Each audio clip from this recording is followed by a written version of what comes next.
பாஜக கட்சியில் சேர அழைப்பு வந்தது உண்மைதான் என்றும் நாடாளுமன்ற தேர்தலுக்கு பிறகு வேறு ஒரு கட்சியில் இணையப் போவதாகவும் ஊட்டச்சத்து நிபுணரும் சத்யராஜின் மகளுமாகிய திவ்யா சத்யராஜ் தெரிவித்துள்ளார். பதவிக்காகவோ தேர்தலில் வெல்வதற்காகவோ அரசியலுக்கு வரணும்னு நினைக்கல. மக்களுக்காக வேலை செய்யறதுக்கு தான் அரசியலுக்கு வரணும்னு நினைக்கிறேன். வரும் தேர்தலில் போட்டியிட எனக்கு ஒரு கட்சியிலிருந்து அழைப்பு வந்தது உண்மைதான். ஆனால் எந்த ஒரு மதத்தை போற்றும் கட்சியுடனும் இணைவதில் விருப்பமில்லை. இன்னொரு முக்கியமான விஷயம், நான் தனி கட்சி ஆரம்பிக்க போவதில்லை. எந்த கட்சியுடன் இணைய போகிறேன் என்ற தகவல் தேர்தல் முடிந்தவுடன் அறிவிப்பேன்.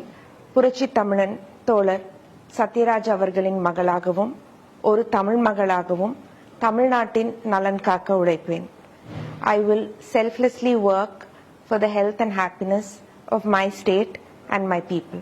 நன்றி, வணக்கம். செய்திகளை உடனுக்குடன் தெரிந்து கொள்ள உடனே சப்ஸ்கிரைப் பண்ணுங்க.